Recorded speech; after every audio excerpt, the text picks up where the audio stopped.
Denver 8 TV, your city, your source.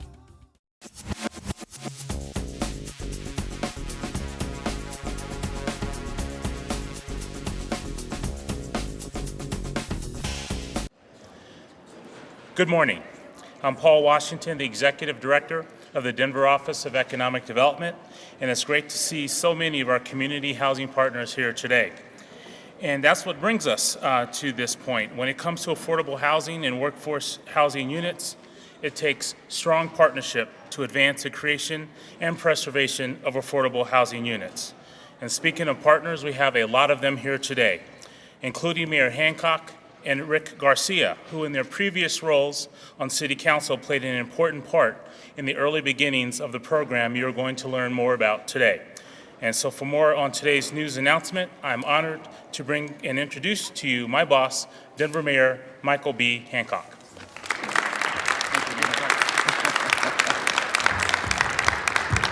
Thank you all, and let me thank Paul as well and his entire department over in the Office of Economic Development. It is such a good honor and pleasure to be with you today regarding this housing announcement, which is big in our life here in the city of Denver. In terms of housing and mass transit, we have some good things happening here in Denver, and we're about to get a whole lot better as well. 5 years ago, the city, together with Enterprise Community Partners and Urban Land Conservancy, launched the Denver TOD Fund, $15 million housing fund with a simple premise: to help ensure that low and moderate income families can benefit from the future residential communities built alongside expanding mass transit system. This was the first fund of its kind in the entire nation, created to better connect housing, transit, and jobs. Private funds that have been leveraged to support property acquisition for future affordable housing. And I understand that the city of Denver was the first to pay into the pool. In 5 short years, the fund has made incredible strides, successfully acquired 8 development sites, creating and preserving a total of 570 housing units throughout the city. For example, we're all aware of the Yale Station. A new multifamily project is underway at that station. More than 150 units are currently under construction at the 40th and Colorado Station. And a similarly sized multifamily development is on deck in the Elaria Swansea neighborhood at 38th and Blake Station. In addition to housing, the fund has supported the creation of more than 100,000 square feet of commercial space, supporting nonprofit offices and other community facilities. In total, the initial $15 million fund has leveraged nearly $200 million from public, private, and nonprofit partners. I think that's worth a pretty darn good celebration, don't you think?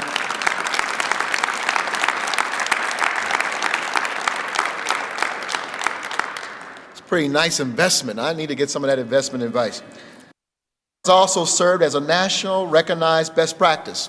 Other communities have modeled similar funds after Denver's. The fund was spotlighted earlier this year by the Brookings Institute as well.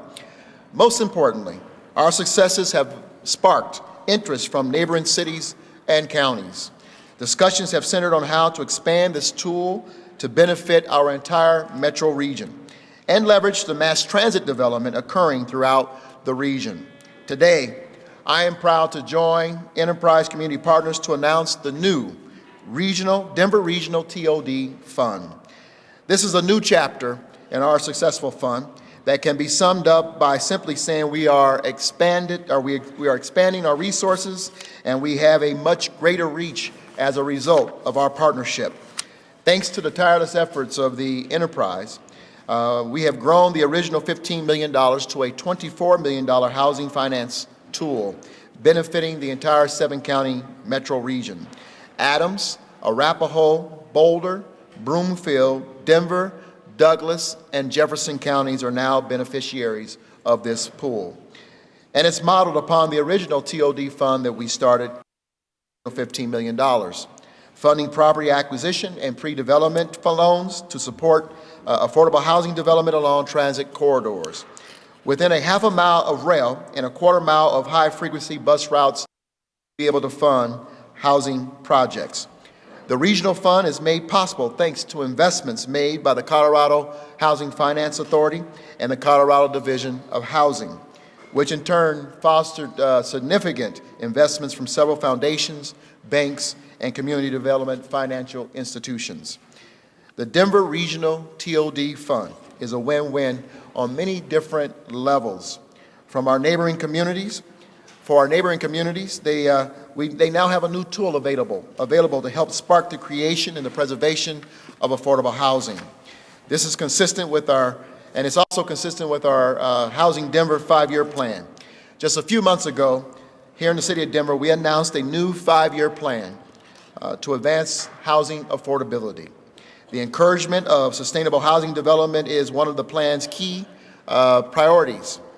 Both the regional expansion of the TOD Fund and support for housing developments along TOD were called out as action items for the Housing Denver plan. Now, I want to thank some folks who are here today. And certainly, we are at this place in this moment in time, and again, a special moment in the life of our entire region, because so many people have played a role, and I just want to acknowledge them. I haven't seen, there she is. I was about to say, I hadn't seen Mayor Sue Horn yet, but we want to welcome her as one of our regional partners and the immediate past chair of Dr. Cog. Thank you for being here, Mayor Horn. From Is Mayor Richard McLean here? From Brighton, we want to acknowledge him. Northland Mayor Joyce Downing. I don't see her as well. Wheat Ridge Mayor Joyce J. As well, we want to thank her for her partnership. The Denver City Council, again, for always stepping up to fund, for approving our contribution to the fund. Enterprise Community Partners and Enterprise Community Loan Fund. I'm going to ask all the members of the Enterprise staff to please stand and be acknowledged as well. Thank you so much for your partnership. Nice Bronco tie up front here. Urban Land Conservancy, a perennial partner in the community. Thank you for being here as well, for making this model work throughout our region, certainly here in Denver. To Chaffin and Colorado Division of Housing, we thank you as well. Many fund investors who are here as well, helping us to move this program forward. We can't say enough about our HUD administrator, Rick Garcia, who not only served on Denver City Council, but has remained a partner as we've advanced these values and this vision that we have around affordable housing. To OED, of course, Paul Washington and Rick Padilla, who are leading up our housing efforts in the city of Denver. Human Rights and Community Partnerships under the leadership of Derek Okubo and Miriam Pena, who are here as well. We thank you. And our city attorney's office, of course, we can't do anything without them saying, go do it, it's legal. But Dan Slattery, who's been a partner, we want to thank you. So I simply wanted to tell you again how excited we are here in the city of Denver with this new opportunity. Again, to spread the values of affordable housing and access to affordable housing throughout the region. I want to thank you all for joining us. It's now my pleasure to welcome to the podium Brad Winnick, Senior TOD Program Director for Enterprise Community Partners. Thank you, my man. Thank you, Mayor Hancock, again, for your leadership and your commitment to affordable housing broadly. And thanks to all of the great leaders here in the city, at the city council level and the staff level. Without you guys' hard work and amazing commitment, we wouldn't be here at all today to celebrate. We know from research nationally that low-income families in this region spend on average 60% of their gross income on the combined costs of housing and transportation alone. So if you let that sink in a little bit, that doesn't leave much left for anything else, whether it's education, food, healthcare, transportation, et cetera. So it's a major challenge, and we firmly believe that we can no longer afford to address one cost without addressing the other. They are inextricably linked in our minds. So the expansion of our region's transit system provides us with a once-in-a-lifetime opportunity to address the affordability challenges more holistically. Our transit system is very much regional now, as is the great need for well-located, high-quality, affordable housing near transit, and the challenge demands a regional tool, which I am proud to say that we now have as of Friday, in fact. For the next 10 years, we can build on the successes that ULC and others have driven to date and enhance its impact to cover the entire metro region. I know I've been waiting a long time for this day, and there were some days when I was convinced it would never come, But thanks to the patience and commitment of our many partners, several of whom are in this room today, we are here. And I would like to specifically recognize two of those partners. The mayor alluded to them earlier, but without them, we certainly wouldn't be here. They are organizations and individuals who, amongst this crowd, need no introduction. But the Colorado Housing and Finance Authority and the Colorado Division of Housing certainly made the critical investments that made my job possible and this expansion possible. So, Masuda Omar and Allison George, I want to thank both of you and your organizations for being here and trusting Enterprise with your investment to allow us to expand this fund. And I'd like to invite both of you to come up and say a few words of your own. And Masuda, since you've been involved in this fund much longer than even I have, you're welcome to go first if you'd like. But thank you everybody for being here. We really appreciate it.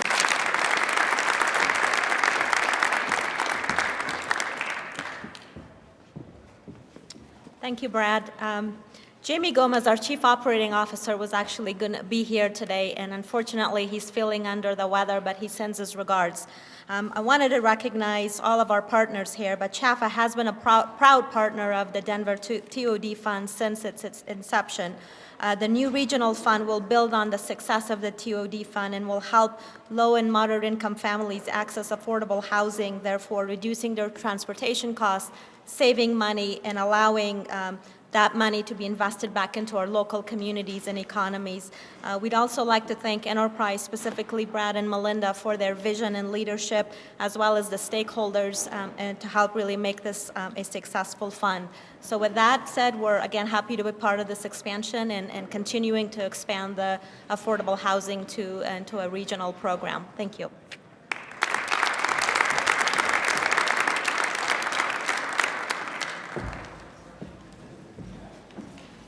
Hello, I am Allison George. I'm with the Colorado Division of Housing, and I wanted to start with mobility. Mobility is why we're here today. We're here to celebrate mobility. From getting to point A to point B, not just in a car, but now by trains and by buses. The Denver TOD Fund will improve the metro area's mobility. Mobility is how we travel from one city to another. It is how we get to work. It's how we go to soccer practice. Mobility gets us places. Mobility is opportunity. There is satisfaction in where mobility takes us. But what happens when we lose mobility? Choices are lost and opportunities are diminished. In Colorado, there's just one affordable home for every 2 families that need affordable housing. That means there are over 120,000 households that make less than $20,000 a year that pay more than 50% of their income. Of those 120,000 households, nearly 30,000 have one or more member in their household that have a disability. Now let's put that in perspective.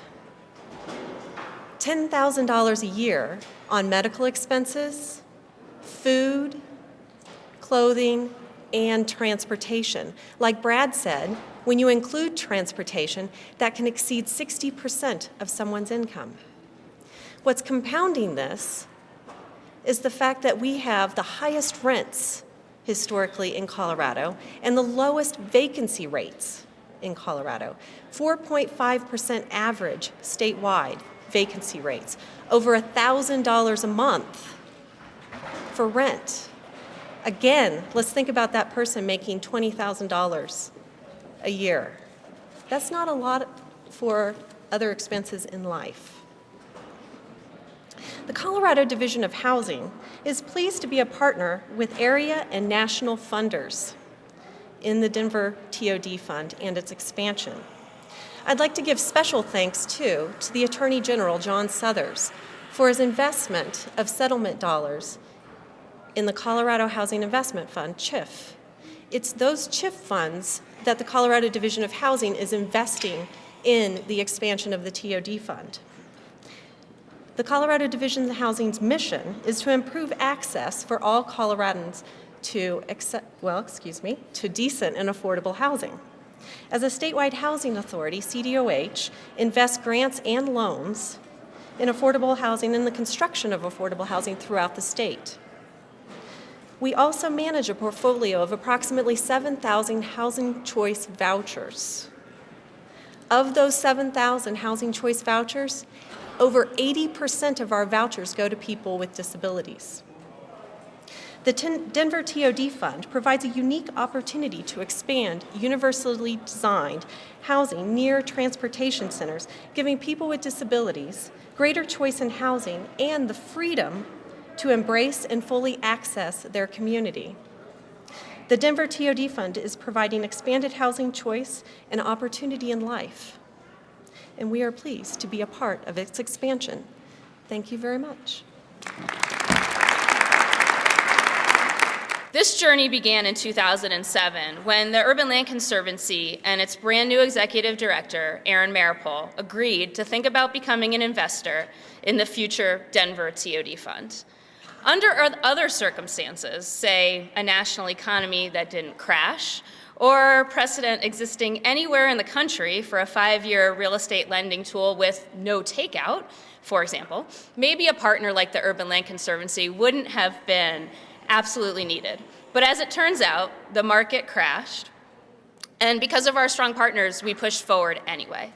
We wouldn't be here today without the vision and commitment of the Urban Land Conservancy, with their staff, their board, and their founders at Piton and now Gary Community Investment. So we want to especially thank you for contributing so much more than the proof of concept that we set out to prove together.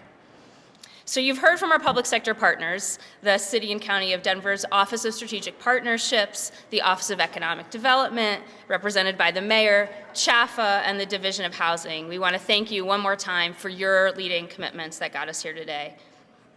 In most regions, you kind of pull your banks along into crazy investment tools like this. But here in Denver, that has not been the case. So we really want to make sure that we've thanked Wells Fargo and US Bank, who were actually the first committed investors to our initial concept for the TOD Fund about 7 years ago, and quickly brought on our partners at First Bank as well.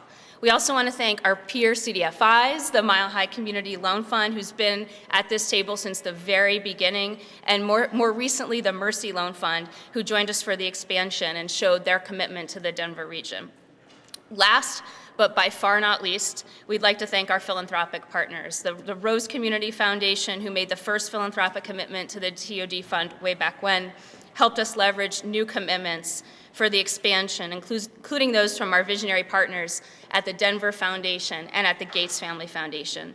Nationally, we'd like to thank the MacArthur Foundation for their leading investment, truly understanding and leading on transit-oriented preservation. And lastly, but certainly not least, we'd like to thank our favorite force in national philanthropy, I think we can say that today, the Ford Foundation, and the work of Lisa Davis and Christine Looney, who brought us not only a really large investment from the fund, but many resources to the work of Enterprise and to the work of Mile High Connects over the last couple of years. We thank you so much for believing in this effort, for the families we've served so far, and for the 2,000 that we'll serve over the next couple of years. So last but not least, I'd like to introduce you to Rick Garcia, our HUD Regional Director and former city councilman, my former city councilman, longtime champion of equitable TOD, and he's going to present us with a national award.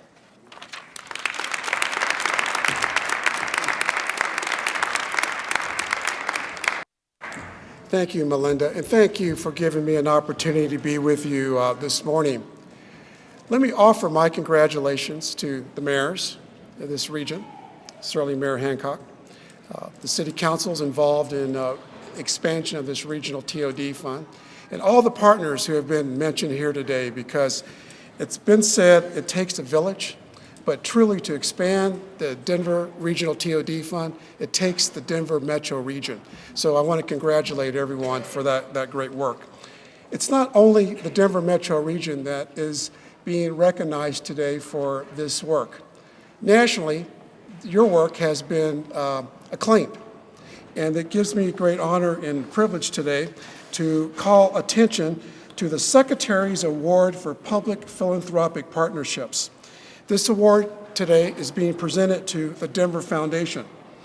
The foundations around the country that have been recognized since the beginning of this award in 2010 all have made significant improvements in housing, neighborhood development, education, health, recreation, transportation, community participation, arts, culture, public safety, sustainability, and economic development all across the American geographies. So just this past fall, along with the U.S. Department of Housing and Urban Development, the USDA, U.S. Department of Agriculture, and the Council on Foundations gave the award to the Denver Foundation primarily for the work that they've done in this great collaborative. This year, the Denver Foundation was one of 10, only 10 community foundations around the nation that have been recognized. So today, I want to echo my boss, Secretary Castro, and also Secretary Valsek, USDA Secretary, and for the entire region, for the work the Denver Foundation has done, primarily with the Mile High Connects effort, creating and expanding the Denver Regional Transportation Development Fund, and also the work they're doing to preserve existing affordable housing and develop new affordable housing throughout this region. So it gives me, again, a great deal of honor to recognize the Denver Foundation, and I'd like to ask the President and CEO, David Miller, to come forward to accept this award.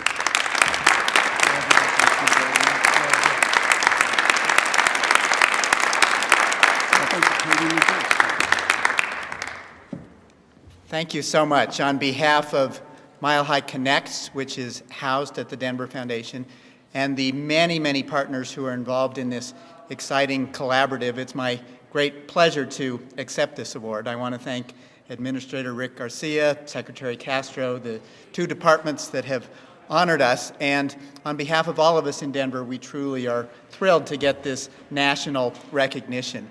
The only other thing I'd like to add, as Rick Garcia said, in Africa, it's often noted that it takes a village. And I think in the United States, what it really takes is all three sectors. It's really striking when you've heard the presentations this morning that the public sector, the private sector, and the nonprofit sector are all integrally involved in making this successful. And without any one of those sectors, this could never happen. So thanks to all of you from all the different sectors for what you're doing to really make the Metro Denver area the best place in the world to live. Thank you so much.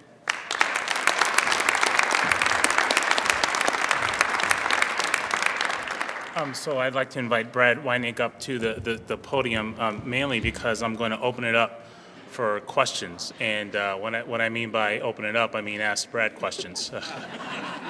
So yeah, you're very welcome. So with that, are there any questions from the media outlets or anyone in the audience? So the question was, how many housing communities will be affected by this new fund, and how many units are we expecting to be produced? Good question. So as Melinda mentioned, the goal for this fund over the 10-year course beginning on Friday is to create or preserve 2,000 permanently affordable homes kind of throughout the entire region. And generally what we're talking about there is for rental housing, it's households serving 60% AMI or below. So depending on kind of where you are in the region and how big your family is, it's roughly $45,000 a year that your household makes, that and below. And then we're also open to financing for sale housing opportunities as well that are affordable to a slightly higher AMI category, about 95%, which gets up into the kind of 60s and low 70s thousands. Did I answer your question?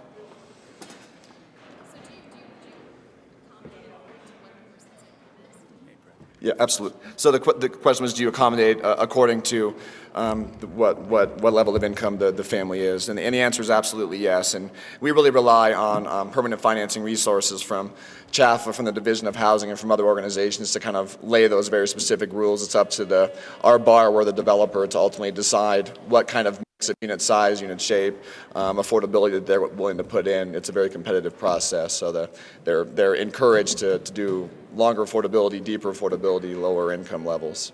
But so, within that mix, we want to see several households that are down in the, 15,000, 20,000 a year or below as well. Other questions? Okay, well,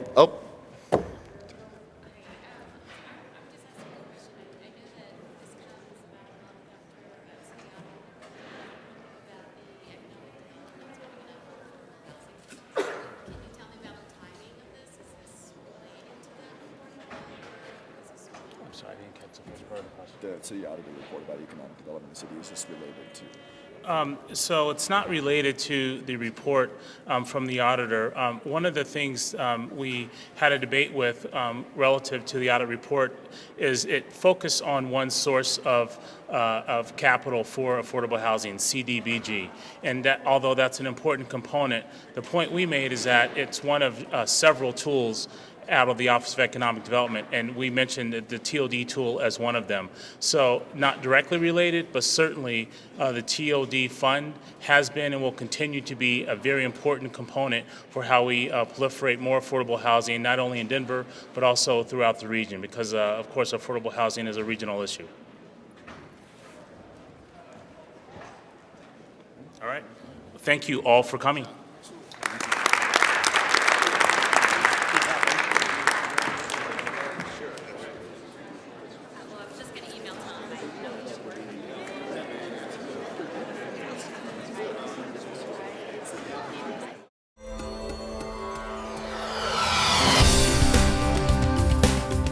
Denver 8 TV, your city, your source.